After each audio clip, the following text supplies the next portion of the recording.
green trees growing out. I can only imagine that is representative of decay on the tooth. I want to take you through a little abridged history of Little Island. So, this big spectacle here is a very unique design. One thing you may not hear too often is the origins of the funding for this park and the meaning behind the park that I don't hear very many talking about. When this project was first in development, a lot of New York dentists in the area came together with quite a mammoth amount of funding to the city, and they had a very specific designation intended for the design.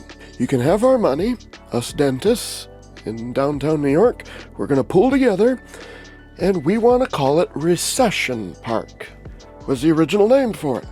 I'll get into why.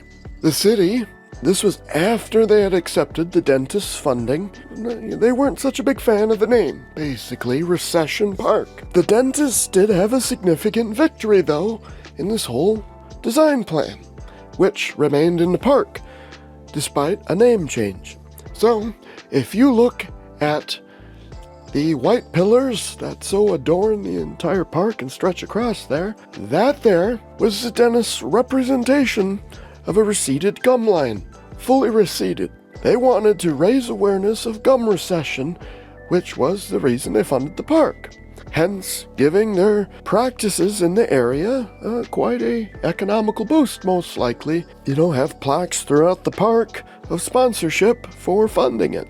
The dentists, working with the designer of the park, had these fully receded gum lines basically bathe the park, and it would be the centerpiece of the whole place. So the city cut the dentists out of the negotiation for the name. In the end, they kind of went their separate ways. City, you keep the name, we'll keep the additional funding we would have put into this. I would say at the end of the day, both kind of had their way. The dentists have the design. I feel like it's, because of the city, it has, I don't think the general public is aware of the original intended meaning. At the end of the day, you're a tourist, you're a local, you're walking through the park. The park is still enjoyable, whichever way it falls for you. Now, I feel like some of the history's been lost. I don't know which side you want to take. Do you want to take the city side or the dentist side? And I can imagine there's some element, too, to the city rejecting the name Recession Park, just because that could be pretty easily associated with financial connotations. So, I imagine not everyone knows that gum recession is also called recession. And I think this was the way the dentists kind of wanted to be able to strike a little fear into the average park goer by saying, hey, this is what it looks like. Gum recession is non-reversible. And I think, the average park goer might respond with, I do need routine exams. A subliminal way to put that psychology right back on the park goer, get them into the dental office.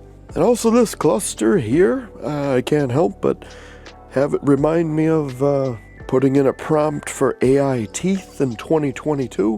Give me some realistic looking teeth and we'll clump these all together.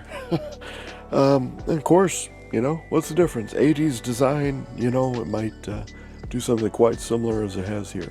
And over here you can definitely see the intentionality here, the way the trees and their growth would be placed. So here you see you got green trees growing out. I can only imagine that is representative of decay on the tooth. So you got the green decay, lovely blooming greens there.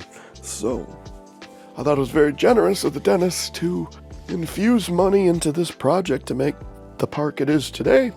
I feel like maybe they were a little shafted in this. But yeah, anyways, so what could have been Recession Park became known as Little Island, and people still enjoy it yet today.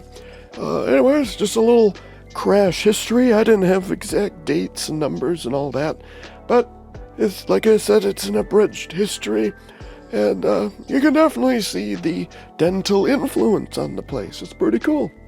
If you know some extra facts, throw them in the comments. I'm not here to cover everything, but yeah, I just wanted to make that video for you today. Thanks for watching. It's me, Tube Slapper. We'll see you next time, tube slappers.